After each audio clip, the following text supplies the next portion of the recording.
Yeah. All right, so welcome everyone. Today we are very happy to have Professor Ilya Gruzberg from Ohio State University, who will tell us about multifractals and conformal invariance at Anderson. Great. So it's a pleasure to be in this building. I've never been here, so it's the first time. Very nice center. Okay, so the story I'm going to tell you, I was not sure what kind of audience I would have here. So it's pretty low key and mostly pictures. So let me start with just, okay, I will start with not my thing not functioning. Okay, let's see. Okay, I'll switch it manually. Well, no, it's not working. Now you may need to help me. I cannot switch the next slide. Okay, so what happened? Can I do it now with this one? No, this one's still not working. Okay, no, it's working, but wait, hold on. What's going on? I'm not sure. Okay, let me try. Okay. I see. There's a delay. Okay. Anyway, okay, let me start with this picture here. Two pictures actually. So, and I will ask the audience to tell me if you can spot the difference between the left and right. Anyway, should be pretty simple, right? It's not that difficult. Okay, I'll help you. So there are colors here and no colors. That's not the main difference. The main difference is that there are only two colors here, but there's a whole continuum of colors here, as I will explain, right? Even though this sort of looks similar in terms of having these complicated clusters and subclusters and so on. So in fact, what's happening here, this is just a snapshot of a critical Ising model in 2 dimensions. So the spins up and down are colored differently. And you see this familiar picture of some scale invariant clusters. On the left-hand side is the intensity of the wave function at the integer quantum Hall transition. Electronic wave function has this, or local density of states, if you want, is looking like this clumpy stuff that is actually a multifractal. And so I want to explain what this is, how is different from this kind of stuff, and that's what my talk is going to be on.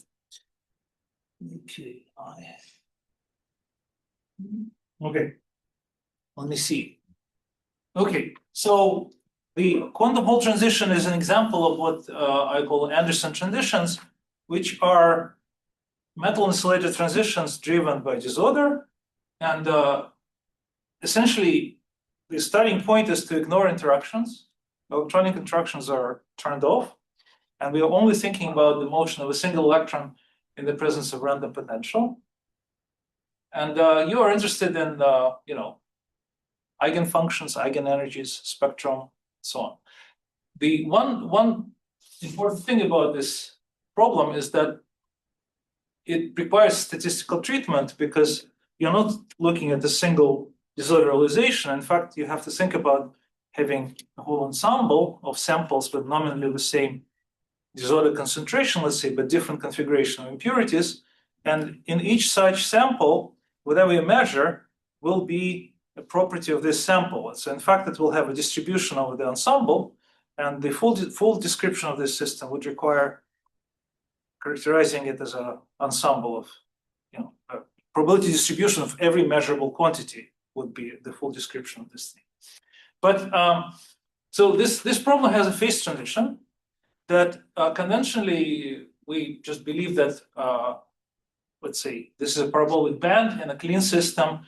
Once you have disorder, some states below a certain energy become localized. And so this, if your Fermi energy is in this region, you cannot conduct electricity. It's an insulator. On the other side of the transition, the states are extended, and you have a metal. Okay, so this metal insulator transition driven by disorder. More specifically, if you look at how these states look like, so there's some caricature of them here. So extended states are more or less modulated plane waves. So they extend through the whole sample. And localized states have a certain length scale called localization length that diverges as you approach this critical point, this mobility edge, right? So that's a continuous phase transition. And it's similar to what happens in statistical mechanics. So if you think about the picture of the Ising clusters that I was showing to you, the size of the cluster also diverges as you approach this critical point. Some characteristic exponent that describes this divergence. But there are also profound differences between the two systems. So let me show you what happens at these transitions exactly at the critical energy. So if you wanted to see how you could go between these two situations, it's not obvious how to go from a localized state to extended state or vice versa.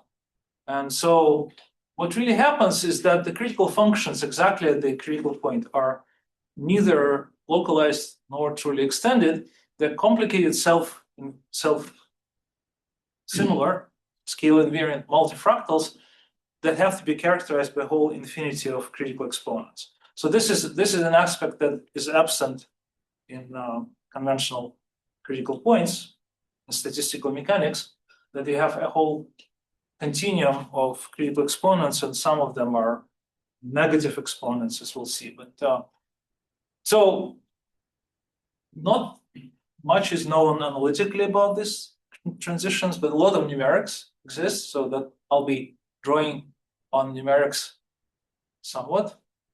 But the main aspect of this story is that we know that conventional critical points, such as the Ising model critical point, are described by conformal invariant field theories. So local scale invariance is promoted to conformal invariance in that case, and one is wondering whether this is possible to do for Anderson transitions as well. And so this is my main question, really. If I use conformal invariance in Anderson transitions, can I infer something useful, and can I compare it with what we see in numerics? All right, so yes. So these disordered critical points, are they believed to be robust against interactions? Do we believe that, Yes. they would have to describe experiments? Okay. So the only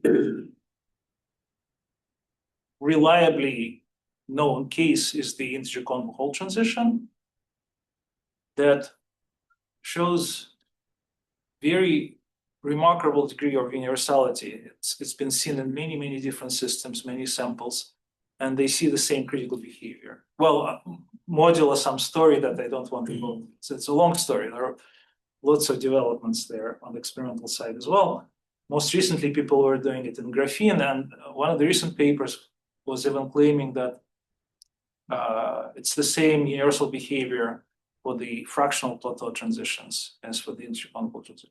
Now, you cannot ignore interactions there, I presume, right? So what happens is that we don't have a reliable analytical theory of the non-interacting system, even, forget about interactions, but if you simulate numerically a non-interacting model of this transition, you get a critical exponent which is different from what is seen in the experiments, right?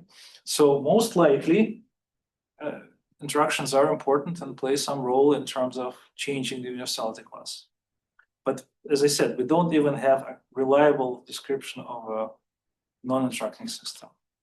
So my starting point is to study non-interacting system. And what is known is that if you try to ask the question, suppose you know your non-interacting critical point, whether the interactions are relevant or irrelevant at that point. You cannot follow all the way if they're relevant, but you can ask whether they're relevant or not. And it depends on their range. And the Coulomb is long-ranged enough to be relevant. That's what we know, right? And if it's a short-range interaction, it should be irrelevant. So in principle, one could try to gate a two-dimensional sample with a gate and see what happens. So this kind of stuff was done deep into the tails of the quantum hole, meaning deep in the plateau regime. When you look at the longitudinal conductivity, you can distinguish between the Mott variable range hopping and Efrashkovsky variable range hopping, depending on whether you gauge the system or not. So it looks like this idea of removing Coulomb interaction, at least there, seems to be working. So, but the statement that short range is irrelevant. Irrelevant, yes. This is a controlled statement in the disordered. You need to know some numbers, right? Yeah. And since we don't have, it's a semi-analytical, semi-numerical statement. That's right. Yep. In fact, this story I'm talking about has some relevance to this, because to estimate whether something is relevant or irrelevant, you need to estimate the matrix elements of the interaction in the eigenstates of the disordered system, which are these multifractals. And so that requires some multifractal exponents to be known. So that's how it's done. Okay. Any other questions? All right. So this is just a picture what these states look like. So this is a two-dimensional Anderson transition where you have both localized phase and extended phase, metallic phase. And this is how the wave function looks at the critical point. So it's sort of spiky thing where some intensity is large, then it dies out, then it reappears again. And these clusters of spikes should look like, if you zoom in, should look like the whole thing again on a different scale. And this is an example of a wave function, the integer quantum pole transition, numerically simulated on this network model. And again, this is a sort of so what this picture that I showed you was showing, it's really this wave function, but color-coded in a certain way. The color now is coding the log of this thing. And you need the log because the dynamical range is enormous here. So you have to do the log to represent it properly here. And so why we call it a multifractal, you can think of this, there are several ways to do it. One pictorial way to think about it is to say, okay, suppose I sit at a point and it's certain color, and I want to follow a path which goes through the points of that color. Geometrically, it means that you cut this profile at a certain height, and then the cuts are curves, right? And you just look at these curves. These curves happen to be fractals, and the fractal dimension of these curves depend on where you cut. Right? So this is a union of infinitely many, of continuum of sets of different varying fractal dimensions. So this is what a multifractal is. That's one way of thinking about it. All right. So this is how we can do it more mathematically. We can just look at this measure, the intensity of the wave function, raise it to some power, and then average over the disorder, and look at how this thing scales with the system size, L. And it's easy to see that in the limiting cases of an extended state and localized state, the scaling is given by some simple expressions. It doesn't scale with system size because everything is sitting in an insulator in a localized state that doesn't feel the system size. In an extended state, it's essentially, you just look at the intensity as 1 over the volume, and that's what gives this simple scaling. But at the critical point, there are deviations from this linear scaling, and this is the anomalous dimension that really characterizes this multifractal. And it's Q is a continuous parameter, right? So you have a whole continuum of critical exponents.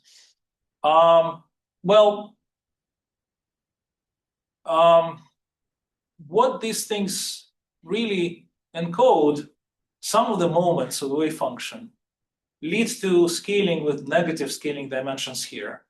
And physically, it means that there are very large fluctuations of this quantity. So this wave function intensity has a huge, very broad distribution, right? And so some of the moments of the distribution cannot even be computed; they diverge, right, in an infinite system. So this wave function amplitude is not a self-averaging quantity. So that's what leads to difficulties to describe this in the field theory language, but we'll try nevertheless. Okay, so the field theory can be written that attempts to encode this in some field theory description by looking at the moments of the density of states, local density of states, instead of the wave function. So just again, I'm not showing any experimental pictures here, but people doing scanning tunneling microscopy, they can probe this local density of states, right? And they, in fact, do use multifractal formalism to interpret their results. They show this multifractal spectra extracted numerically from their scans of the local density of states. So hopefully the story that I'm talking about may be relevant for some of these experiments. I don't know. But in any case, what I'm trying to say is that we have a dictionary that allows us to encode the disorder averaged moments of the density of states into some local operators in field theory. So there's some correspondence between the products of local density of states powers averaged over disorder and expectation values in some field theory of some local operators. Okay, so the relevant field theory is called a nonlinear sigma model. It's a type of theory that can be derived for this problem. There are some possible difficulties associated with this, is that the sigma model is derived using some saddle point approximation of something. But so this saddle point approximation is justified only when you're in a weak disorder regime. So you can do it in the metal, where the effects of disorder are not very strong. And then, well, you can hope that it sort of continues to be working, continues to be valid all the way to the critical point, but it's not obvious and it's not guaranteed. Nobody knows really what happens with the sigma models as you approach the critical point. Well, so there's some proposals recently, mostly advocated by Martin Zernbauer, that something happens to the sigma models as you approach critical points, that some symmetries are lost. And so, but again, I don't really know if one can say it reliably without exactly solving these models, right? So that's not something I can do. Anyway, so how they look like, these are field theories of this type. So you might have seen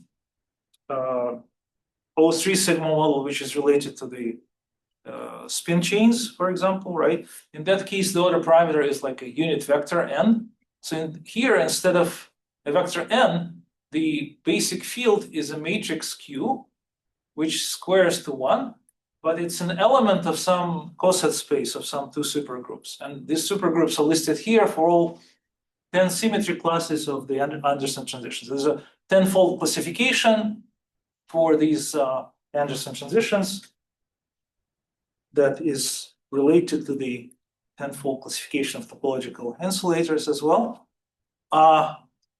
And for each class, you have a certain group G and certain group K that form this coset space, and this is the field theory you work with. And so the problem is with them is that, okay, I mean, they're not easy to deal with in the sense that they certainly close to transition. These are strongly coupled field theories, and you cannot say much about them, but they are highly symmetric. So these coset spaces are like spheres. They have some large degree of symmetry, and that degree of symmetry, their round nature, allows you to say something just based on the symmetries alone, right? Okay, so this is what we can say just based on the symmetry of the sigma models.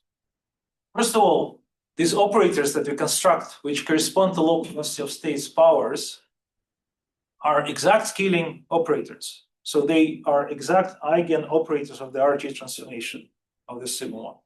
So they have just pure scaling behavior in the finite system size, with the system size and the finite system. Then, just based on the definition of these anomalous dimensions and the multifractal exponents, they have certain monotonicity and convexity properties that are easy to derive just from the definition.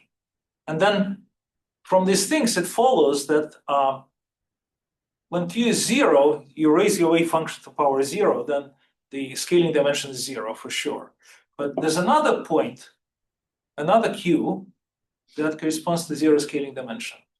A typical example that you can think of is that if you look at the usual Anderson transition or integer quantum Hall transition, then the density of states is insensitive just global density of states. It's insensitive to the transition. It's a smooth function of the energy. Nothing happens to it. So that's an operator that has scaling dimension 0 in this case. And the Q star in this case is just 1. All right, so one property that we can derive again from the symmetry of the sigma model is this symmetry. So this numerical simulation of some model shows you how this works. So dashed lines and solid lines are just reflections of each other. So they fall on top of each other pretty well. So that seems to be well satisfied numerically. The most important thing for me will be this property here. Yeah. So Maybe you talking about quantum pole, all of them, magnetic field, or all 10 symmetry classes. all together Yes.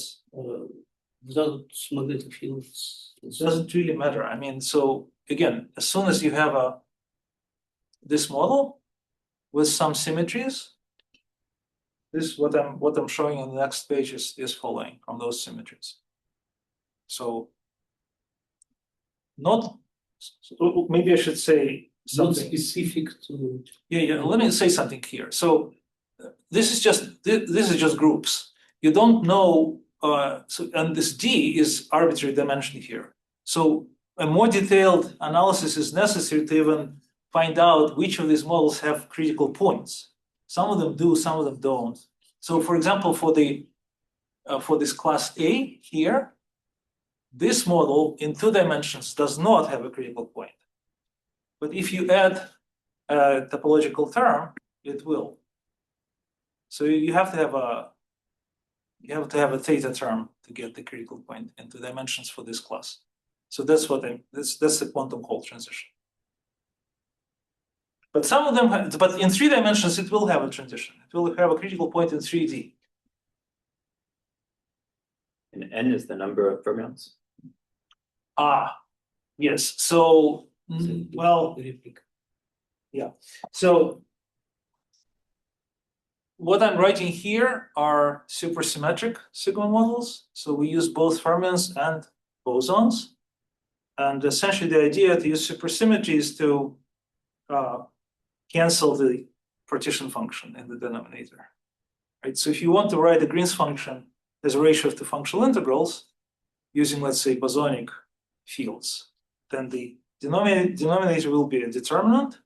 So 1 over the determinant can be written as a Grassmann integral.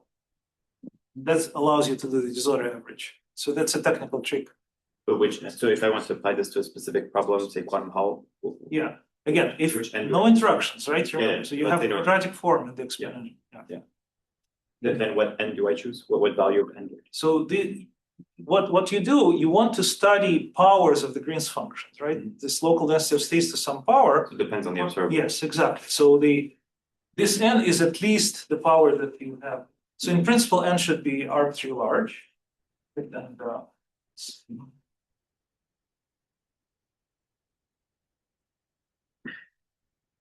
all right.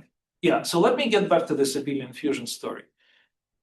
So what these things represent, again, remember, this is the wave function to the power 2q1, and this is wave function to the power 2q2. You bring them together, you would expect that they will form a wave function to the power, which is the sum of the powers, right? And this is not how things work in any interacting field theory, right? Because there's renormalization and fluctuations and whatnot. So this is not a trivial statement. It's not an obvious statement. But people in the multifractal business have been using it for years without even commenting on it properly. Nevertheless, within the sigma model, this can be rigorously derived. So this dot stands for descendants, derivatives of this operator, of this main operator. So there's only one operator appears in the fusion, and that's a very important property. So again, for the sigma model, that can be rigorously shown as a consequence of the possibility of choosing this operator as the highest weight states of the global group acting on this space. So highest weight states only fuse into a highest weight state that corresponds to the sum of the weights. Similar like if you do the quantum mechanics, what's called the spin addition, right? The top states of the 2 representations just multiply and get the top state in the resulting representation. Right? So that's what happens here, roughly speaking. And unlike a generic multifractal, this can be derived in the signal model. Okay, so these results do not require any conformal invariance, and they are supported by numeric. So we actually trust them. Okay, now I want to exploit conformal invariance, and for this I need to explain something about operator product expansion that you may or may not be familiar, but if you are, I can skip this whole story. So essentially what happens is that if you look at some field theory and you want some correlation function where 2 points are close to each other relative to the distance to other insertions, right? Then the field theories work in the way that where you can replace this correlation function by a linear combination of other correlation functions with smaller number of insertions. So it's like from a distance, these 2 points look like a single point, but not with just these 2 operators, but a whole bunch of operators that may be there. The linear superposition of local fields at this point. So that's the OP, right? There's some constants here that are important for the theory.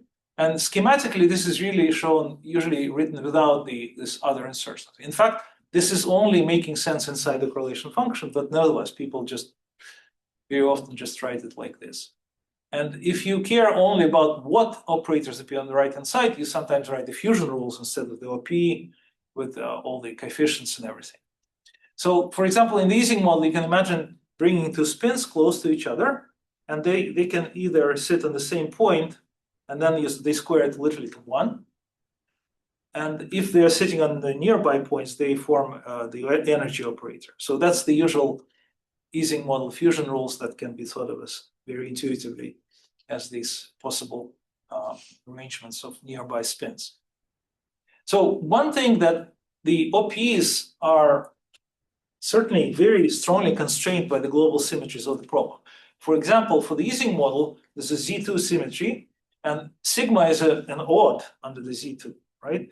But product of 2 sigmas is even, so you can only have an even operators on the right-hand side.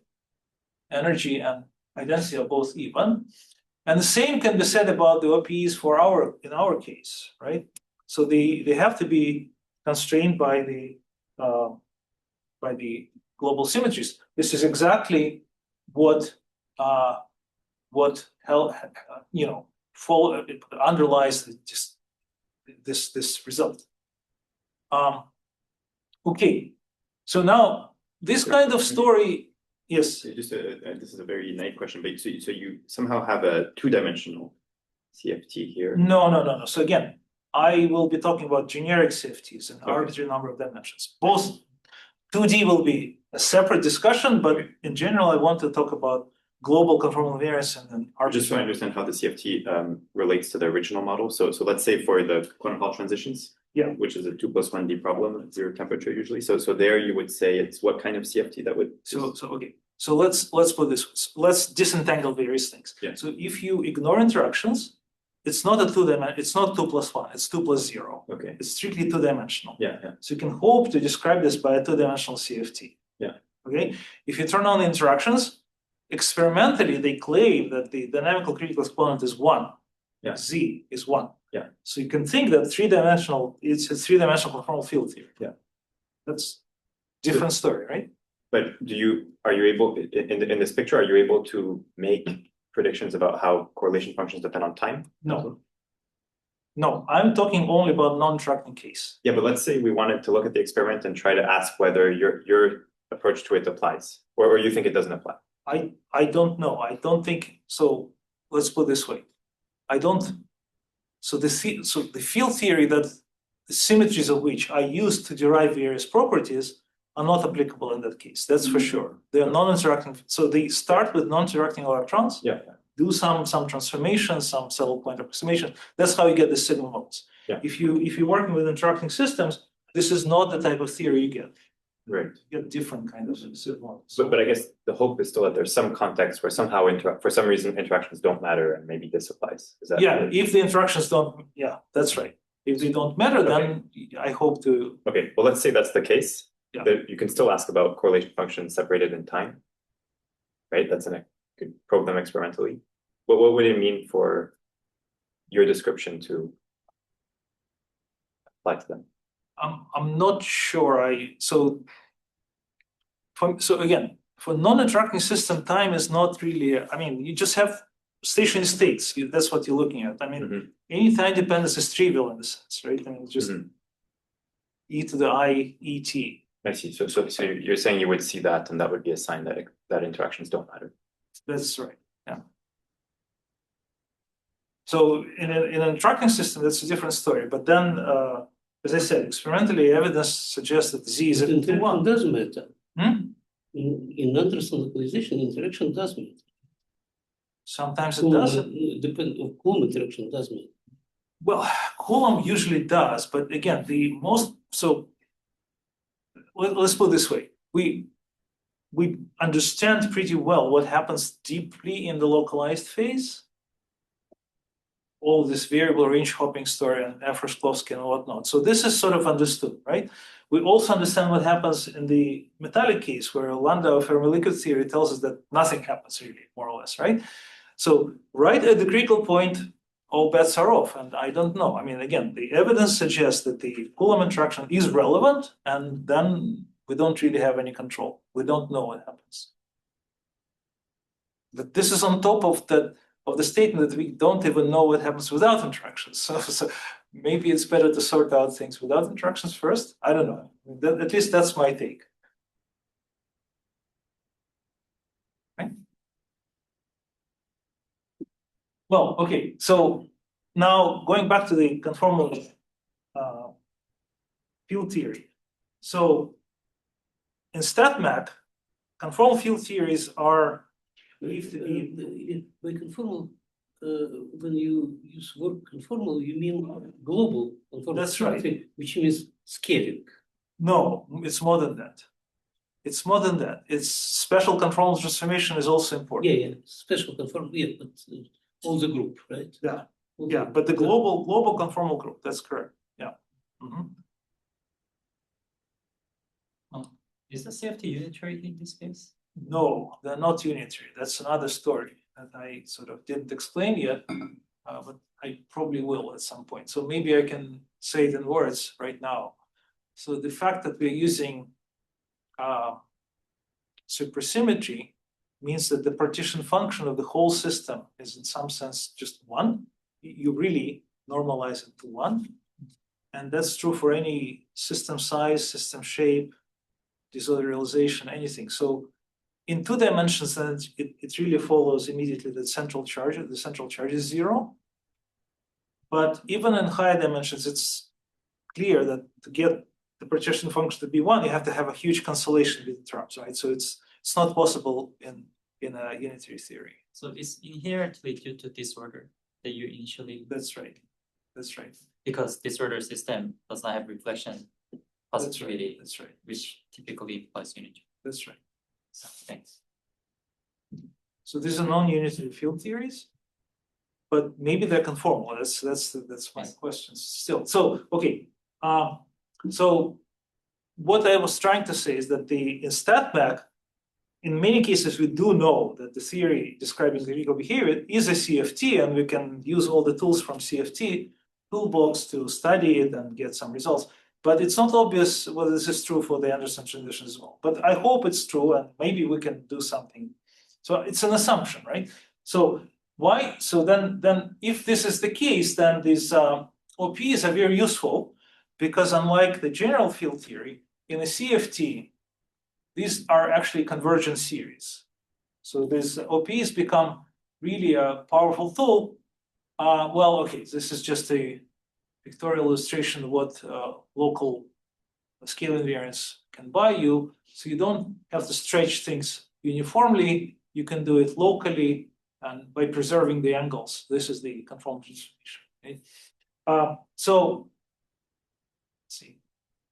So in 2D, as you probably know very well, any analytic function produces a conformal map, at least locally, and then the existence of infinite supply of these functions leads to an existence of infinite dimensional symmetry, Virasoro algebra in this case. And in high dimensions, these conformal translations form a finite dimensional group and includes inversions in the spheres, like in this beautiful picture by Escher. All right. And this conformal symmetry is a basis for the conformal bootstrap method in CFT that has been very successful. Okay, so what are the basic ingredients? So we need to sort of know the basic scaling fields, primary operators with scaling dimensions that transform in this particular way under conformal transformations. This is just this Jacobian of the conformal transformation.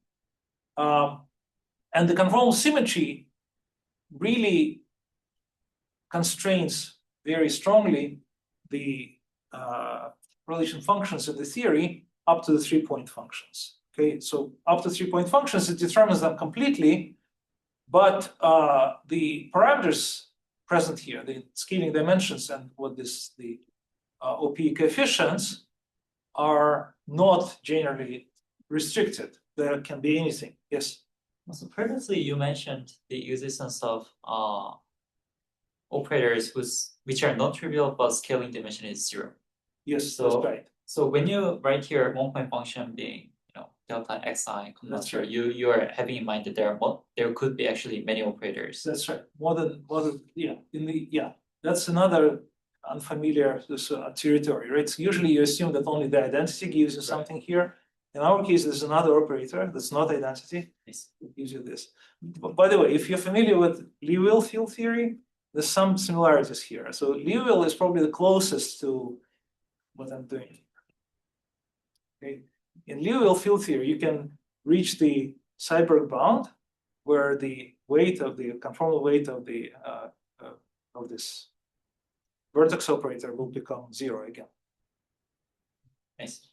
All right. So, but once you know these scaling dimensions and the OPs, OP coefficients, in principle, you can reconstruct all correlation functions. And this is done using the following thing. So in fact, if you do the OP expansion, product expansion in a CFT, this operator actually is explicitly known, completely fixed by conformal symmetry once you know the OP coefficients and the scaling dimensions. And then if you apply this OP in a 4-point function in 2 different ways, if you fuse 1 and 2 and 3 and 4, you get one kind of expansion. And again, these functions are known exactly. These are called conformal blocks. But if you do it using another fusion, 1 and 4 and 2 and 3, you get a different expansion. And these represent the same correlation function, so they should be equal. So this is a very highly non-trivial equation that has to be solved. And in terms of the CFT data, that's a nonlinear equation. In principle, one can have infinitely many correlation functions, and you have infinitely many terms on left-hand side and right-hand side. So the whole system that you're solving, in many cases, involves infinitely many equations and infinitely many terms on left and right-hand side of each equation. So that's the full bootstrap story. You have to solve this equation just to find self-consistent solutions, which will give you some non-trivial set of data. And once you find some consistent set, this defines a valid CFT. So this abstract approach happens to be very powerful in 2 dimensions, as was shown by Milavin, Polyakov, and Zamolodchikov. And in this case, the Virasoro algebra, this infinite dimensional symmetry, helps certainly because it organizes these expansions not with respect to global conformal blocks, but something much more manageable Virasoro blocks. Right, and well, maybe I can mention that sometimes what happens in a given CFT, the OP contains only a finite number of Virasoro blocks, then it's called a rational CFT. And Abelian CFT is a particular case of this, where there's a single conformal block. Remember, I was showing you the Abelian fusion for our operators, where there's only one operator on the right-hand side plus descendants. That's exactly the case. That's why we call it Abelian fusion, Abelian CFT. Okay. Well, so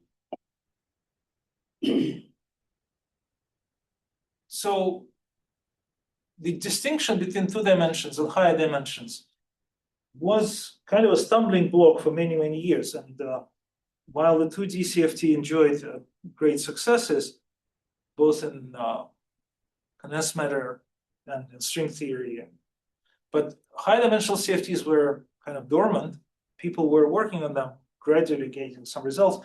But about 15 years or so, maybe a little bit more than that now, people realized that these, at least for unitary theories, these conformal bootstrap equations can be, or crossing symmetry equations can be very efficiently solved by numerical methods. And so I just wanted to highlight a few achievements of this story. So for example, this bootstrap allows you to estimate critical exponents very precisely and rigorously. That's probably more important than precise. So these are rigorous bounds. So the way it works in unitary theories, you can claim that you can estimate your exponents and you exclude some regions in space, possible numbers. And once you exclude it, you never can find anything here in this white region. So you really get rigorous bounds on the critical exponents. So this is what happened in 2016. So this rectangle here represents the best available Monte Carlo simulation data at that time, with the using critical exponents, with the spin and energy scaling dimensions. And this is already pretty small, as you can see, right? By looking at the numbers here. But the bootstrap tells you that no, it's not this region, it's really this little island here, blown up here. So it's a factor of 100 maybe already improvement at that time.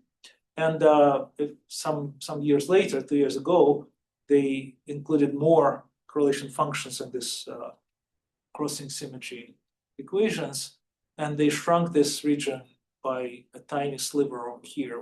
And so this is the precision they have now for these exponents, which is pretty amazing. But one can say, okay, maybe this is not so. I mean, I think rigorous is more important than accuracy here. But okay, this is just numbers. So one other thing that happened is a very interesting story that has some, I don't know what to say about it, except that this is the story. So people have been studying what's called the lambda transition in liquid helium for decades, right?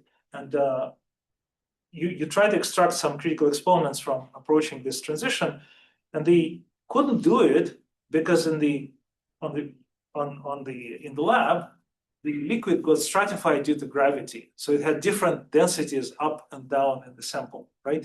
So that prevented them from getting close to the transition point. The whole thing was smeared somehow. They couldn't extract precise exponents. So they sent samples to space on space shuttle, did the measurement on space shuttle, and came up with some numbers. Okay, and so what happens then is that the experiments gave you this number here, which is represented by this bar with error bars. And then the Monte Carlo simulation of the corresponding field theory gave you a different set of numbers. And the difference between these two things is 8 sigma. So they're inconsistent, really, right? So then renormalization group analysis was not precise enough. So then the bootstrap people came and they did this rigorous bootstrap for the O2 model in 3 dimensions. And this is their data. This is the result. Okay, so it does respond to Monte Carlo, but it definitely rules out this value. Okay, so something is wrong with experiments. That's what these people are saying.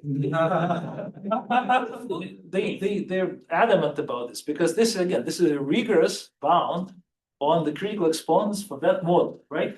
And then you can say, okay, does this model describe a lambda point really?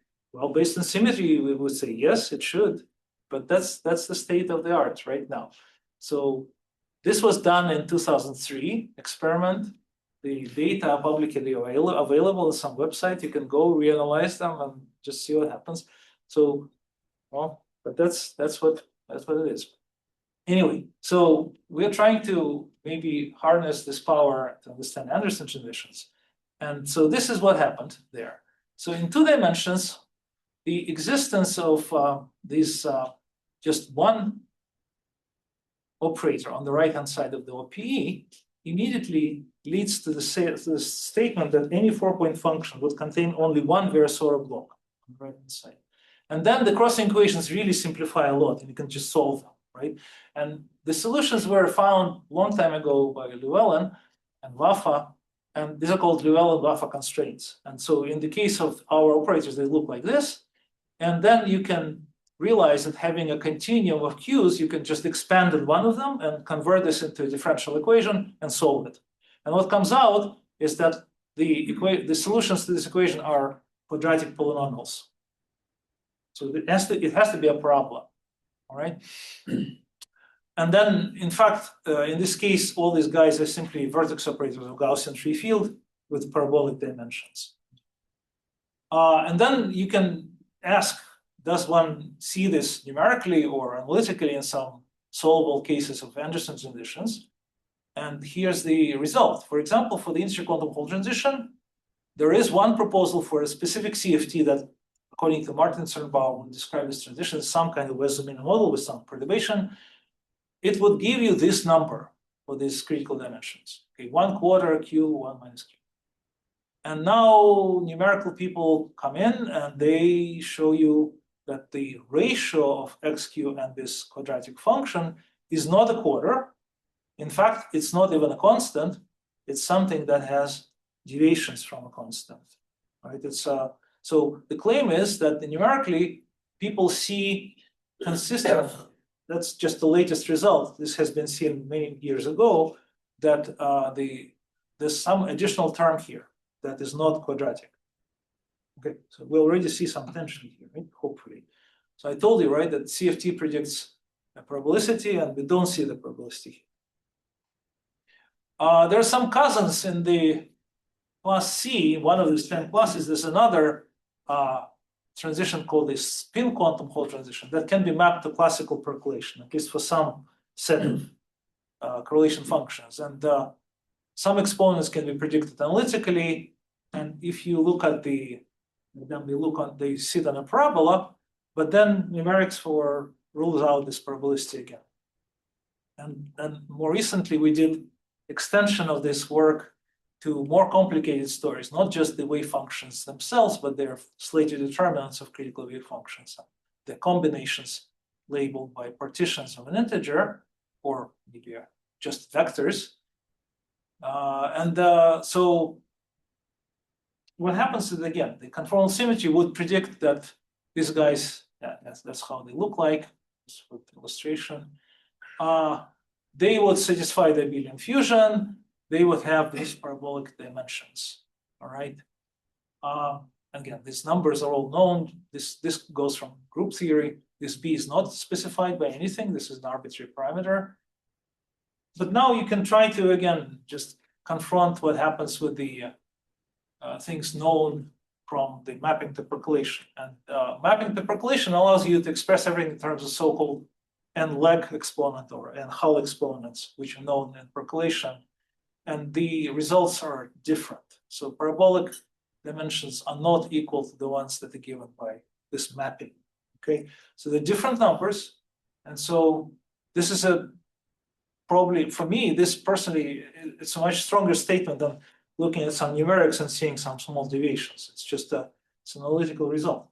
So all I'm trying to say is that you can look at the numbers here. So deviations are like, so this is parabolicity, before, and it's 5. 4 and 5, they're definitely different numbers. Right? Anyway, so the more recent story in this regard is that this before I was showing 2 dimensions, but in higher dimensions, we can still extract the analogs of the Waffle-Llewellyn constraints or just from the global conformal symmetry. So that's a more recent result. And then we can still extract the result that the spectra should be parabolic based on this constraint from conformal symmetry.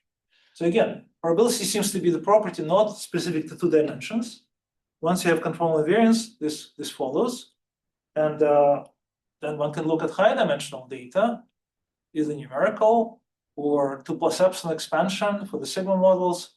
In either case, you don't see parabolic spectrum, you have some deviations. In epsilon expansions, they appear in higher order. In epsilon, it's still there. Numerically, they're pretty strong. So that sort of leaves us with some conundrum. So more or less, the statement here is the following. So nonlinear sigma models and their symmetries predict abelian fusion. If we assume additionally conformal invariance, then that implies parabolic spectra in all dimensions. Now you look at the known results from the spectra, they're not parabolic. So something must give, right? One of these 2 statements must be absent. And so this dichotomy here can be resolved this way. The Anderson solutions can be scale invariant, but not conformal invariant. And that's logically possible because these 2 notions are really distinct. One of them is higher symmetry than the other, and it implies different statements about the stress energy tensor in your theory. So in some cases, you can prove that scale invariance implies conformal invariance, but that transition is only available for unitary theories and some other technical statements. And another outcome, another possible way out is that these guys are conformal invariant, but not described by conventional sigma models. So something must happen to the sigma model as it approaches the critical point. Maybe some symmetries are broken down, indeed, as Cernbauer advocates. But so this is the puzzle. We still don't know the answer. I am more I feel more comfortable with this statement here than this one, but maybe I'm wrong. I don't know. In any case, this is my conclusions. And thank you.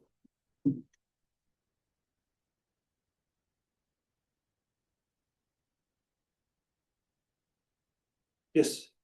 So what would one need to resolve this dichotomy? Yeah, so one would have to solve something exactly. That's There's no numerical way to. Oh, well, okay.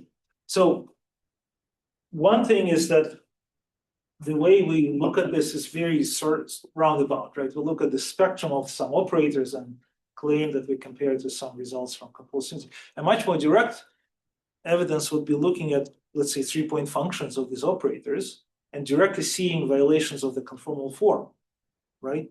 But that's a very hard numerical, or analytically, it's also pretty hard to do. But in 2 plus epsilon, I would expect it's possible to do. And we probably would see some violations because we already see it at the level of the spectrum. So, yeah, this is not something that's settled. We haven't seen a direct evidence for breakdown of invariance. Yeah. So maybe Paul can. So you were long time ago. You were working on exact solutions of these sigma models, right? And those were nothing to say about this. Not these sigma models, but some sigma models. Right? You can't say anything about them. He recuses himself. No, I was always skeptical about this approach with sigma models. No, the sigma models that used O3 sigma model with a theta term. What O3 sigma model with a theta term in 2 dimensions. Is it conformal invariant at the critical point? Some people say that. But what do you say? I think it is conformal. But there is no, it's only anecdotal. It's not solved. It's not only anecdotal. Yeah, exactly. So there's no solution even for that case, right? But question about coming back to quantum Hall effect. So integer case we discussed. Yeah. But there is a fractional case where exponents are not known experimentally, right? They're known experimentally. And they are different. No, they're the same. They're the same. So as soon as if you're in the middle of plateau, then it doesn't matter whether it's fractional or integer. So okay. So to be able to compare things, so let's assume that we're looking at a real sample, right, with interactions and everything. So then you have to think about interactions and what people are able to do. So Jane, for example, can come in with his, Jane states and look at how quasi-particles. So why should I think about Jane state? Let's talk about 1/3 case. Yeah, 1/3 is fine. Yeah. Not Jane. It's one of the Jane states. It's just right. It's next to 1/2, so it's one of the Jane states.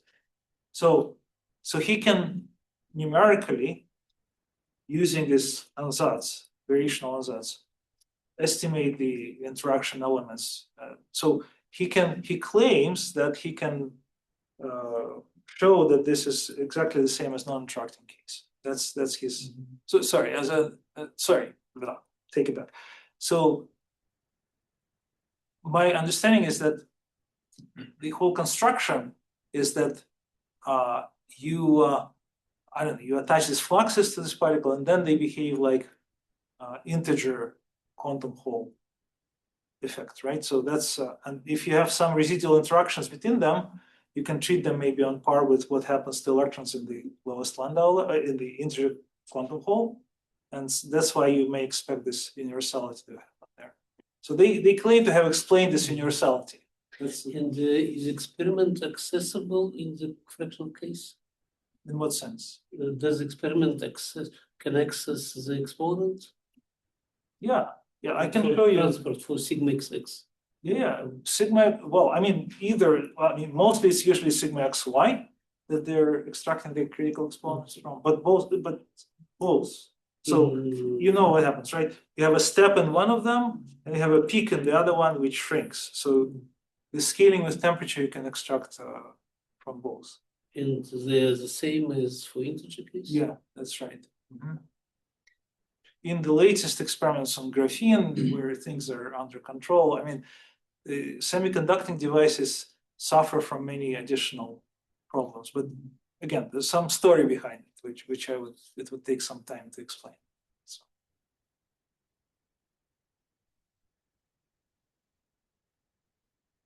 And those are the experiments where they also see z equals 1, you're saying?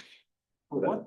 Where they see z equals 1. This is similar. This is also in these situations. Z? You mean z equals 1.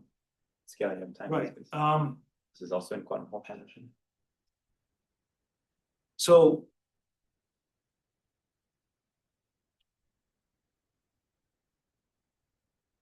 yeah, I have a whole separate set of slides on this story, but okay. So z equals 1 was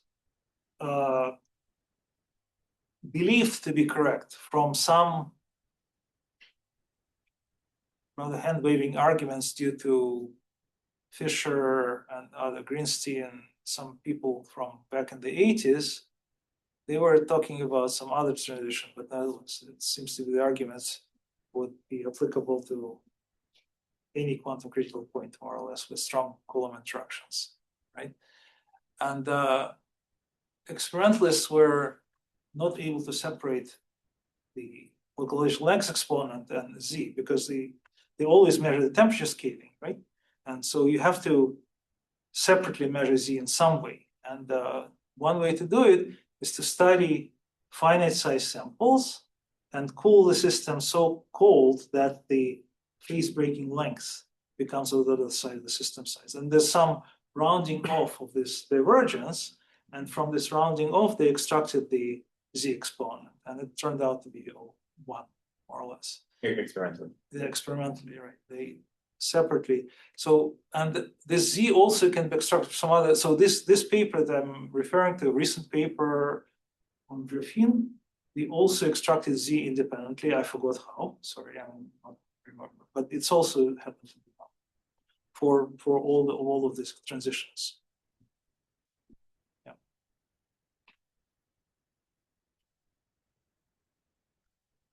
All right, there are no more questions. Let's take our speaker again. All right.